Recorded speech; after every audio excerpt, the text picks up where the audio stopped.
gracias por la invitación. En efecto, el Vacunagate ha sido sin duda el mayor escándalo en la historia política del Perú, digamos contemporánea.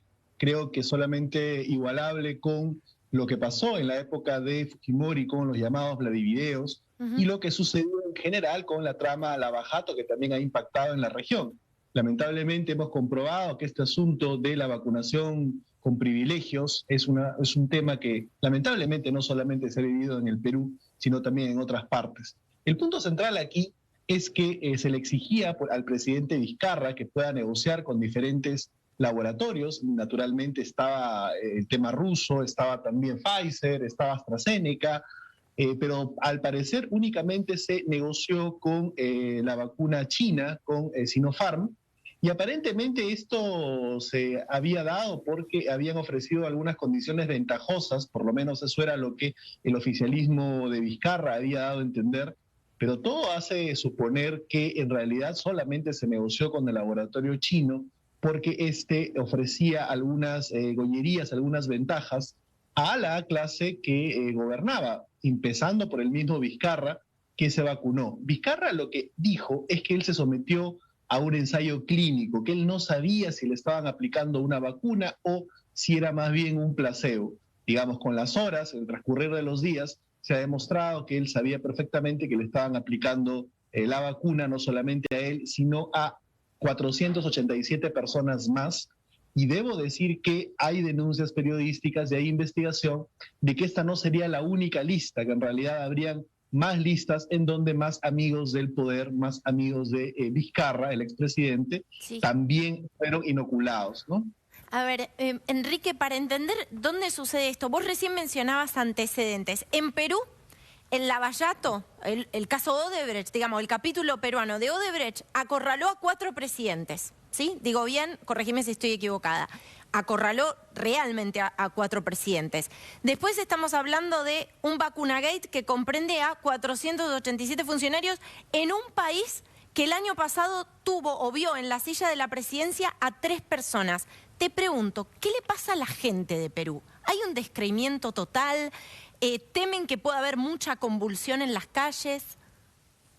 Yo considero que lo que ha habido es una gran inestabilidad política en los últimos años. Haces bien en apuntar que hemos tenido una crisis que ha involucrado a 3 presidentes, pero hay un detalle que es bueno que la gente en Argentina conozca. En el 2016 se eligió un presidente que debió haber terminado en el 2021, Pedro Pablo Kuczynski. Por lo tanto, en un periodo constitucional de 5 años donde debió haber habido un solo gobernante, en realidad van a existir 4 al final. Cuando Sagasti entregue el poder, esperemos que sea Sagasti, el 28 de julio, y sin duda se trata de un clima de conflictividad muy grande, básicamente porque las 2 fuerzas políticas, la que llegó al poder en el 2016, Kuczynski, con el fujimorismo no pudieron entenderse y se derivó en una vacancia por actos de corrupción Kuczynski que nos trajo finalmente a Vizcarra. Quiero decir aquí que este escándalo ya más concreto del Vacunagate implica a 2 administraciones, la administración de Vizcarra, que se vacunó, y la administración del presidente de transición de Sagasti, que al parecer él y su premier no tenían idea de lo que ocurría alrededor, pues 500 o casi 500 de sus funcionarios se vacunaron y hasta donde las evidencias nos permiten ver, parece que en efecto el presidente Sagasti y la primer ministra no tenían ni idea. Y se ha vacunado la canciller, se ha vacunado la ministra de Salud, que dicho sea de paso era ministra también de Vizcarra, hay que decirlo. Por lo tanto, en el país se habla mucho de que este gobierno de transición en realidad es una continuidad un tanto degradada de lo que ocurría con Vizcarra, es una suerte de vizcarrismo sin Vizcarra. Y aparentemente es así porque la ministra de Salud, Macetti, la que acaba de salir, justamente la que va a ser denunciada por este tema también, era ministra de Vizcarra y el presidente Sagasti la mantuvo en el cargo. Hoy nos damos cuenta que de manera equivocada. Sí, estamos hablando de Pilar Macetti. Esto también tuvo un costo para la ministra de Relaciones Exteriores. Bueno, mucho sucediendo en Perú. Muchísimas gracias por este contacto con nosotros y por supuesto vamos a seguir el tema de cerca. A ver, vamos a hablar de un espejo incómodo en medio de esta América Latina que parece atrapada entre la escasez y el escándalo, y es el modelo chileno. Y les queremos mostrar una imagen del presidente chileno, Sebastián Piñera, que esperando su turno, Y atención, porque Chile, recuerden ustedes que recibe vacunas de distintos laboratorios, de distinta procedencia, esperando su turno. Por supuesto, sin opción de elegir con qué vacuna se iba a inocular. Bueno, esta es la imagen del presidente chileno, Sebastián Piñera, ¿no? Un hombre que, hay que decirlo, ha sido muy cuestionado en los últimos años, que tuvo muy bajo índice de popularidad a partir de también lo que sucedió en las calles de Chile en el año 2019. Pero vamos a repasar en números las claves del modelo chileno y los resultados que exhibe. El 67% de las personas mayores de 65 años están vacunadas hoy en Chile. El 75% de las personas mayores de 70 años están vacunadas. El 72% de las personas mayores de 89 años están vacunadas. Son casi 3 millones de personas, ahora vamos a establecer el contacto con José María del Pino, tengo entendido poco más de 2.800.000 personas. José, ¿cuáles han sido, a tu entender, las claves de este modelo y de esta campaña que está demostrando ser muy, muy eficiente? Buenas tardes para vos. Hola querida, muy buenas tardes. Las claves diría que son dos. En la perspectiva de la negociación, la primera clave es que aquí Piñera, como buen empresario, hizo una estrategia de diversificación de riesgo. Es decir, él generó convenios, preacuerdos en mayo con todos los laboratorios que a él le parecían podían suministrar a Chile en tiempo y forma las vacunas, incluso antes de saber cuáles iban a ser sus resultados de fase 3. Pfizer, Janssen Johnson & Johnson, Oxford AstraZeneca y también, por supuesto, la China Sinovac, que a diferencia de otros países que también negociaron con mucho, Chile no bloqueó a los países de Oriente. De hecho, hace muy poquito ya se ha cerrado más o menos el acuerdo con Gamaleya, la vacuna rusa, para que a mediados de año pueda llegar a Chile también. Así que él diversificó y tuvo un golpe de suerte, que es que justamente estos laboratorios resultaron ser los primeros laboratorios que tuvieron resultados en sus pruebas de fase 3 y el 24 de diciembre recibimos el primer cargamento de Pfizer y luego ya se sumó en enero Sinovac. Estas son las cifras en esa estrategia de lograr comprar vacunas. Al mes de marzo en Chile van a haber 13 millones de dosis llegados de Sinovac y 1,5 millones llegados de Pfizer. Esos son los datos. De hecho, el próximo miércoles ya podemos confirmar, tenemos la información muy resguardada desde adentro del Ministerio de Salud, llegan 4 millones de dosis más de vacunas chinas. Y la segunda pata de esta gran estrategia tiene que ver con lo descentralizado que es el modelo de atención primaria chilena. Los consultorios barriales que tienen el registro de todos sus vecinos, las comorbilidades y que todos los años hacen campañas de vacunación para niños, para la influenza, vacunan a millones de personas y conocen muy bien sus territorios. Entonces el gobierno dijo, les vamos a pasar a ustedes, a los alcaldes y los municipios la vacunación y vamos a pasar recursos extras para habilitar estadios, para habilitar escuelas públicas, para habilitar micros que van a moverse por la ciudad vacunando gente y para poner lugares donde la gente pueda ir en su auto. Y también vamos a hacer vacunación a domicilio. Es decir, el esfuerzo de ustedes más los recursos extra debiesen permitirnos dar esta cifra, que son aproximadamente 220.000 vacunados por día en Chile cuando el sistema opera a su totalidad, y que la próxima semana tiene un paréntesis. La próxima semana es la semana de rezagados.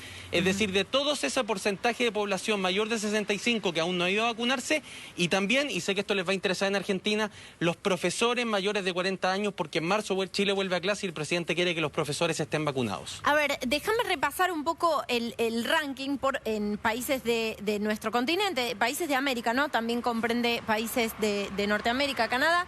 Me gustaría revisar un poco cuál es el total de vacunados y el porcentaje sobre el total de la población. En el caso de la Argentina hablamos de 414.958 personas, que representa el 0,92%. En Bolivia, 10.167, representa el 0,09%. En Brasil, 5.640.483, 2,65%. En Canadá, 1.402.139, 3,72%. Atención con el caso de Chile. 2.320.697, este número actualizado asciende a casi 3 millones de personas, digo bien, que representa el 12,14%. De verdad es muy, muy impresionante el número, y es muy impresionante el caso chileno, cómo se despega, incluso frente a países que se han garantizado una provisión de la vacuna muy significativa. Vamos a establecer ahora el contacto con Carlos Sandoval, es virólogo e investigador de la Universidad Nacional Autónoma de México. Le quiero pedir, primero, muchísimas gracias por este contacto con nosotros. Buenas tardes para usted. Una reflexión sobre lo que es el modelo de Chile y cómo se recorta de la región y de qué manera otros países pueden tomar o quizás imitar aspectos ponderables de la gestión de la campaña. Buenas tardes, muchas gracias por la invitación. Definitivamente Chile se está mostrando como un ejemplo de una estrategia que ha permitido el alcance de la vacuna a una gran cantidad de su población. Es importante el mencionar que quizá otros países han estado un poco rezagados en cuanto a la recepción de vacunas, ¿no? Esto sumado un poco también a las distintas estrategias que distintas vacunas tienen para su conservación y distribución, haciendo algunas un poco más complicadas y otras siendo un poco más normales o en los estándares en los cuales nuestros países están acostumbrados. Es muy importante que todos los países que estén intentando implementar estas estrategias aseguren una dotación suficiente de vacunas. En el caso de México, por ejemplo, que es el caso que yo podría mencionar en este momento, se tienen arreglos para tener una distribución, una cantidad suficiente de vacunas. Sin embargo, estas han estado llegando un poco, no retrasadas, pero no han llegado en los números suficientes. Sin embargo, el gobierno y las estrategias que se están empezando a tomar, estoy seguro de que en este momento hay personas que están considerando cuáles son las mejores estrategias para lograr una distribución adecuada. Hace unas semanas tuvimos una pequeña reducción en el número de vacunas administradas porque no había suficientes. En el momento en el que cargamentos de vacuna empezaron a llegar al país, estas velocidades de inoculación, de vacunación, se incrementaron. Esperemos que esta tendencia siga a la alza y que esta misma tendencia se pueda ver reflejada en otros países. México es un caso muy, muy particular en el cual las estrategias de vacunación para otro tipo de vacunas, cuando hay una cantidad suficiente de vacunas, es bastante eficiente, ¿no? Podemos pensar, por ejemplo, en la vacuna de influenza que todos los años se administra en México, que en periodos de alrededor de 3 meses se llegan a aplicar hasta 9 millones de vacunas, ¿no? Entonces esperemos que cuando haya una dotación suficiente de vacunas podamos alcanzar estos números. Bueno, es muy importante lo que decís. Carlos, te pido que quedes en contacto con